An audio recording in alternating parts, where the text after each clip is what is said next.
mampir untuk melaksanakan wawancara terkait pendidikan inklusi yang dilaksanakan di SD Harian Lima. Mungkin langsung mulai saja, langsung mulai. Jadi sebelumnya kita akan memperkenalkan diri dulu dari kami, yaitu yang pertama dari Ketawa, itu saya, dari Diana, dan Mas Siti. Jadi selanjutnya kita perkenalan diri, saya itu dengan ibu saya Arif Fatismawati, guru kelas 4 itu dipanggil ibu Risa. Jadi kita akan mulai wawancara.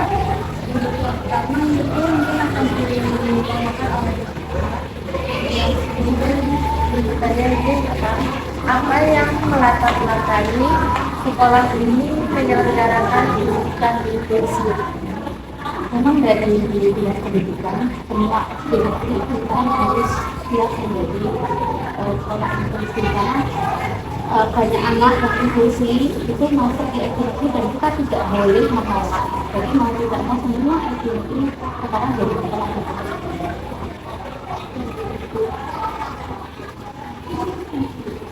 Yang kedua, apa yang menjadi tujuan dalam penyelenggaraan program inklusi di Indonesia? Tujuannya meningkatkan pendidikan yang ada di Indonesia karena kan mau tidak mau anak inklusi pun juga mau belajar. Jadi kita harus siap dengan anak inklusi ataupun tidak interaksi. Jadi untuk selanjutnya, apakah SD Harian ini memiliki penyelenggaraan inklusi? Kalau ini tidak ada, tapi itu sudah memang dari dinas pendidikan. Diharuskan dia wajib semua sekolah itu harus ada sekolah inklusi. Walaupun misalnya di sekolah itu tidak ada anak inklusi, tapi tetap menyelenggarakan itu wajib dari dinas pendidikan. Apakah sekolah SD ini memiliki pedomannya itu dari dinas pendidikan? Kalau pedoman secara tertulis itu belum ada, tapi dari dinas pendidikan sudah menjadi arahan itu wajib.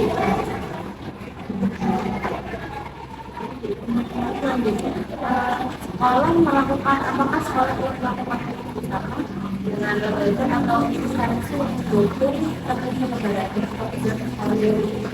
kebetulan dinas pendidikan itu kan ada NDRM. NDRM itu kayak organisasi di bawah dinas pendidikan yang mengatasi tentang anak-anak inklusi, anak-anak bermasalah. Jadi untuk kurikulum ini dari guru yang emang khusus dengan pendidikan sekolahnya itu ada di sekolah karena semua guru harus bisa kita menyesuaikan itu ya. Karena kalau ada SD negeri itu kan gurunya semuanya digaji oleh pemerintah kan. Jadi kalau inklusi itu biasanya tidak ada yang khusus. Kalau SD swasta mungkin bisa, kalau SD negeri kan tidak boleh pakai biaya sendiri, maka semua guru harus bisa semua mengatasi anak-anak yang inklusi. Untuk selanjutnya mungkin siapa sih yang menjadi sasaran peserta didik di program inklusi ini, dari karakteristiknya yang seperti apa? Kebetulan di sini ada, dan itu sudah ada rekomendasi dari psikolog. Misalnya kelas 4 ini ada 2 anak inklusi, dan itu dia sudah psikolog dikatakan anak inklusi, dan ada surat dari psikolognya, maka kita berani mengatakan kalau anak itu inklusi. Selanjutnya, apakah dalam PPDB dilakukan proses seleksi anak kebutuhan khusus? Maksudnya itu mungkin dengan tes yang berbeda dengan yang lain, atau kalau dari negeri khusus anak inklusi itu berbeda-bedanya dengan dinas pendidikan. Jadi tidak di sekolah kita lewatnya dinas pendidikan, dan kayaknya sudah tutup malah khusus untuk inklusi. Karena kalau inklusi itu kan ada rekomendasi dari psikolog atau dari rumah sakit, itu langsung di dinas pendidikan. Selanjutnya, bagaimana dan dari mana informasi tentang anak yang diterima dinyatakan korban? Oh, berarti ini tadi yang dari psikolog. Ya, dari orang tua ada dasarnya dari rumah sakit besar dan surat keterangan. Bagaimana ketersediaan sarana dan prasarana dalam menunjang penyelenggaraan program studi di Finale? Saya pribadi ya Mbak, kalau masalah kurikulum itu sama, cuman bedanya kalau untuk Inggris kita bedakan kompetensi dasarnya, alur pembelajarannya itu beda. Biasanya saya kayak soal-soal ulangan, soal tes itu saya bedakan dengan anak-anak yang reguler yang normal, karena dia kan tidak mampu karena namanya inklusi ya, kalau pembelajaran itu biasa sama. Nah untuk ulangan harian dan lain-lain itu saya bedakan soalnya. Untuk kurikulumnya itu pun saya tidak bedakan, jadi antara anak yang normal sama inklusi tadi, sesuai dengan kemampuan anaknya. Apa saja sarana dan prasarana yang dimiliki sekolah? Maaf itu, apakah sarana dan prasarana yang sudah dimiliki sekolah memenuhi kebutuhan seluruh siswa yang berkebutuhan? Sebenarnya belum, karena kan kita inklusinya kan masih sedikit ya, jadi apa adanya, misalnya paling sarananya kayak apa kurikulum tadi dibedakan antara lokal dengan inklusi. Itu kalau pembelajaran saya paling pakai medianya komputer, apa laptop, Yang melatih tadi. iya pakai itu aja caranya. Selanjutnya tadi kan kurikulumnya dibedakan ya Bu. Ya, bagaimana sih secara lebih jelasnya kurikulum tersebut? Misalnya kalau matematika ya, matematika yang kurikulum yang untuk normal itu bilangannya misalnya negatif positif. Kalau yang inklusi itu kan baru nyampe ke situ, misalnya dia baru nyampe kayak kelas 1 sampai 10 sama-sama matematika, tapi di tujuan pembelajarannya yang berbeda. Kalau yang inklusi tadi misalnya membilang dari 1 sampai 10, kalau yang normal sudah sampai ribuan. Bertahap. Iya, sesuai dengan kemampuan anak tersebut. Nanti tesnya pun sesuai dengan tujuan pembelajaran tadi untuk anak-anak yang inklusi tadi, jadi tidak sama. Lebih sederhana karena Iya, betul. Baik, untuk selanjutnya, apakah Bapak dan Ibu guru di sekolah ini pernah mengikuti pelatihan tentang pelaksanaan pendidikan inklusi? Kebetulan dari saya. Ya, kalau yang di lain belum ada. Kemarin yang diuji dari dinas pusat Jakarta pun juga saya. Jadi pelatihannya bagaimana? Setiap Kemarin saya itu yang konten itu selama 2 minggu. Jadi saya setiap hari webinar bukan Zoom, itu selama 2 minggu sama dinas pendidikan, terus dinas pusat yang di Jakarta itu satu kota Semarang. Terus kemarin juga saya pernah selama 3 hari khusus dinas pendidikan dari kota Semarang. Saya ada pelatihan khusus untuk sekolah-sekolah yang inklusi guru-guru ini. Selanjutnya, apakah ada guru pendamping khusus untuk menyelenggarakan pendidikan inklusi? Guru pendamping khusus nggak ada sih Mbak, nggak kelas, cuma wali kelasnya itu. Selanjutnya, untuk perencanaan pembelajarannya bagaimana itu dibuatnya? Antara tadi yang inklusi dan Misalnya RPP-nya ya, jadi RPP-nya nanti ada 2. Tujuan pembelajaran yang khusus normal itu nanti misalnya tadi membilang kayak yang normal 1 sampai 1000, kalau yang inklusi tadi dari 1 sampai 10, tapi di RPP-nya bisa dapat.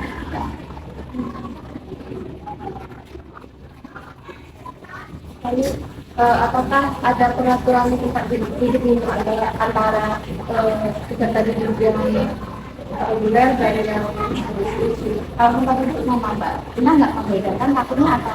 Takutnya kalau dibedakan nanti begini, oh ini anak inklusi, ini anak reguler. Jadi berbau dengan Lalu ini Mbak, misalnya untuk yang inklusi kan tidak bisa mengikuti yang reguler ya. Jadi waktu soal-soal itu nanti waktunya saya ambil sendiri. Kebetulan di kelas ini itu yang sudah rekomendasi dari sekolah kan ada 2. Soal-soalnya nanti saya sendiri kan.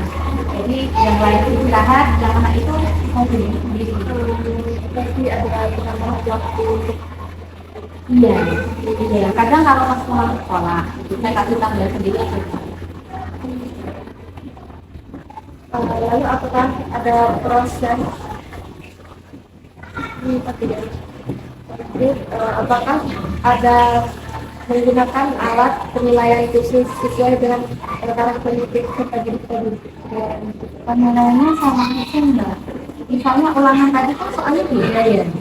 Walaupun yang si input nilainya 10 karena memang sesuai kemampuan dia, soalnya baru dia tidak ada. Ini nggak ada khusus bedanya, nggak yang dibedakan cuma soalnya.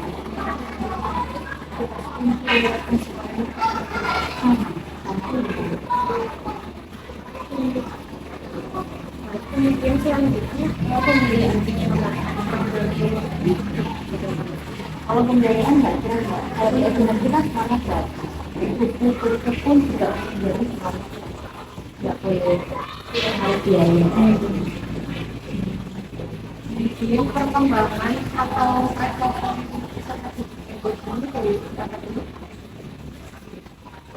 Kalau sesuai kemampuannya, dia bisa mengikuti. Dibagi juga sih, kebetulan sudah bisa dapat semua ya. Walaupun jadi gizi itu tidak paling karena masing-masing ilmunya itu beda nggak. Ada yang dia pinternya di membacanya, ada yang pinternya di hitung kayak matematika itu kan beda-beda.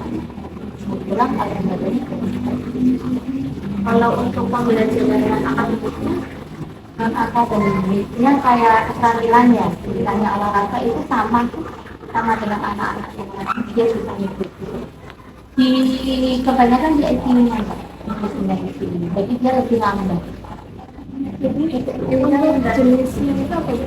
Jenis kebutuhan itu Ada swollen ada kalau saya, dua-dua iya sama. Karena untuk pembelajarannya dia lambat sekali, membacanya bisa, tapi untuk pengetahuan memahami itu yang nggak bisa Mbak. Ada satu-satu kalau diterangkan itu ada soal misalnya ya. Tak terangkan saya membaca, dia bisa masuk. Tapi kan ada pendampingan sendiri kalau secara bareng-bareng itu nggak.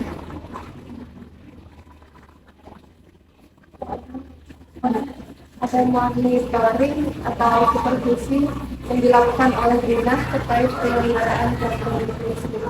Tidak ada. Selama ini belum.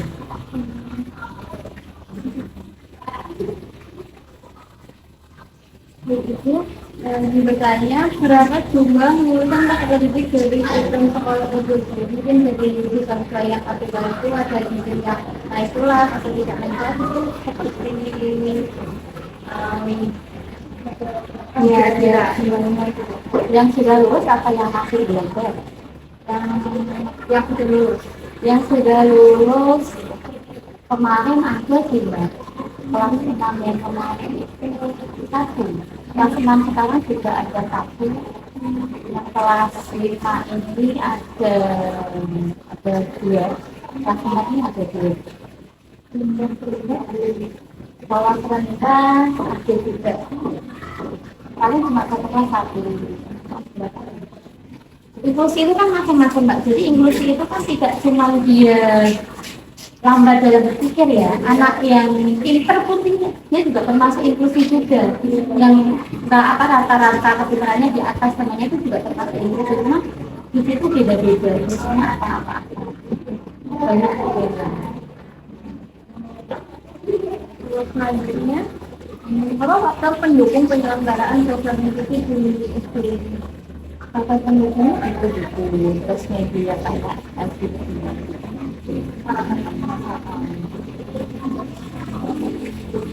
Dia terjangkau free kayak matematika itu kan ada banyak data kan, bisa menggunakan itu.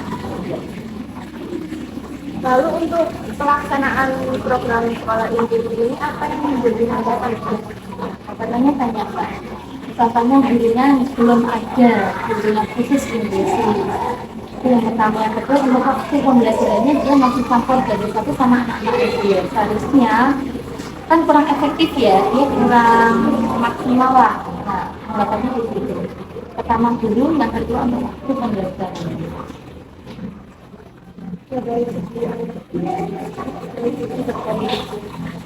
Kalau peserta didik sih ngikuti dia ikut aja sih Mbak. Cuman kan kalau secara bareng-bareng itu dia nggak maksimal menerimanya. Harus ada pendampingan khusus harusnya seperti itu. Cuman kalau misalnya saya mengajar yang inklusi nanti yang reguler kan nggak ada yang mengajar. Kalau saya ngajar reguler nanti yang inklusi kalau dibedakan itu nggak ada yang mengajar lagi. Jadi kalau saya mengatasinya semuanya jadi satu pembelajaran, tapi nanti untuk soal ulangan, soal tes itu dibedakan lebih mudah dari yang lain sesuai dengan kemampuan anak itu. Untuk yang terakhir Bu, apa harapan Ibu dengan adanya program inklusi ini? Harapannya semua peserta didik itu bisa mengenyam pendidikan pada umumnya, jangan sampai anak inklusi kita bedakan, kita titipkan kan kasihan, itu juga ingin belajar.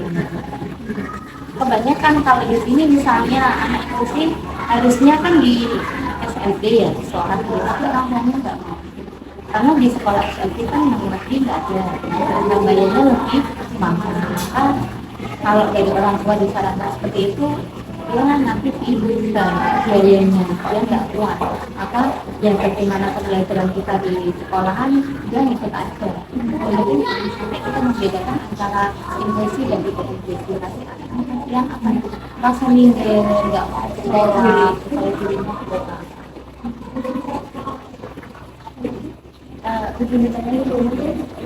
Untuk kategori ringan, sedang atau berat ada apa tidak nih dari siswa yang Sebenarnya ada, tapi itu harus melalui kayak tes dulu, Mbak.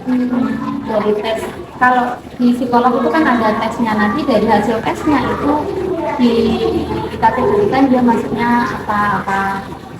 Kalau dari sekolah sendiri kita nggak belum bisa melaksanakan, karena yang berhak mengeluarkan statement, oh ini inklusinya ini itu dari psikolog, bukan dari sekolah. Jadi sekolah itu mendapat rekomendasi dari psikolog yang anak tersebut dari orang tua sendiri sudah dibawa, misalnya ke rumah sakit atau kemana.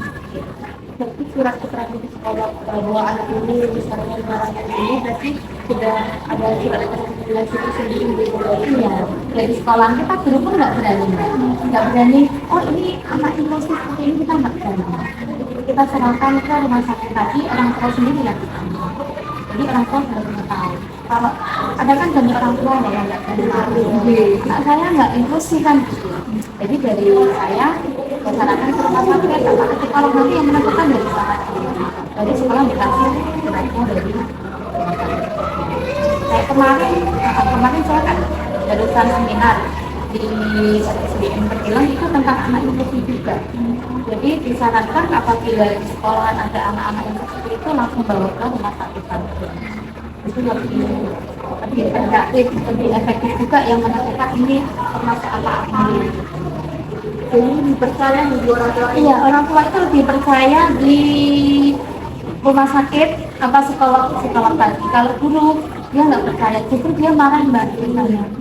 Anak saya udah dikatakan inklusi, dasarnya apa? Gitu. Nah, kalau sudah saya sarankan kan dia tahu, dia nggak berani menolak, nggak berani marah karena sudah ada tesnya tadi lewat tes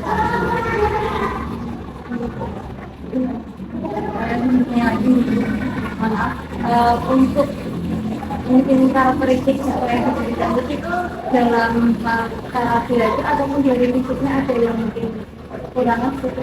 dari fisik iya, dari belajar juga.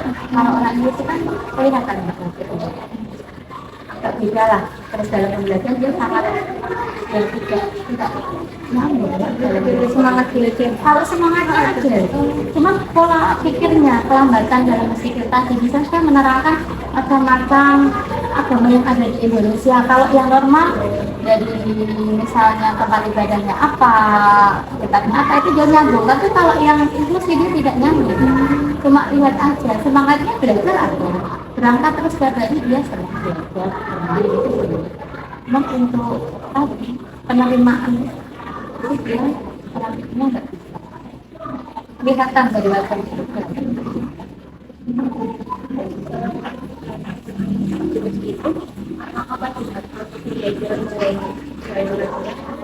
Tidak, justru dia malah lebih aktif. Ada juga sih, paling kalau usil kan biasa kayak anak-anak. Tapi kalau mengganti sama kan.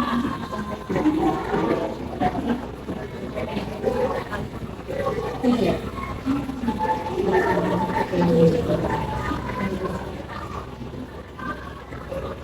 Nah, ya. Mohon maaf Bu, izin tanya untuk di kelas 4 sendiri ini ABK-nya itu tadi ada 2 ya Bu? Iya. Itu dari jumlah kelas 4 ini ada berapa? 28. 28. Nah, untuk ABK sendiri yang mengalami apa tadi yang mengalami keterlambatan berpikir. Nah, itu bagaimana respon dari teman-teman yang normal terhadap dia, Bu? Kalau teman-temannya sudah tahu Mbak. Jadi dia tidak membuli, memang sudah tahu. Jadi teman-teman yang lain itu sudah saya kasih masukan, tolong orang yang satu ini jangan dipikirkan, maksudnya kalau nanya tidak mengerti. Kalau pulang kata lebih mudah Bu, dia sudah nggak seperti itu. Karena memang jadi saya gini, kamu pengen seperti dia gitu, enggak Bu, enggak gitu ya. Dan makanya soal-soal itu ya, kalau temannya yang suka lebih muda, dia diam, bisa menerima dalam bermain pun diajak main. Kalau misalnya yang anak itu saya panggil sendiri, anak-anak yang sudah mungkin, jadi nggak membuli gitu.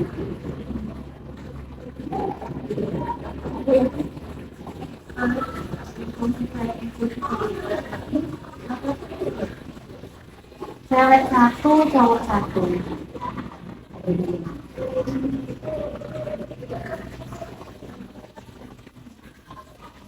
Jadi dia orang yang itu terima kasih banyak atas waktu yang telah diberikan kan gitu yang dari kayu asal itu malah berlagi. Assalamualaikum warahmatullahi wabarakatuh.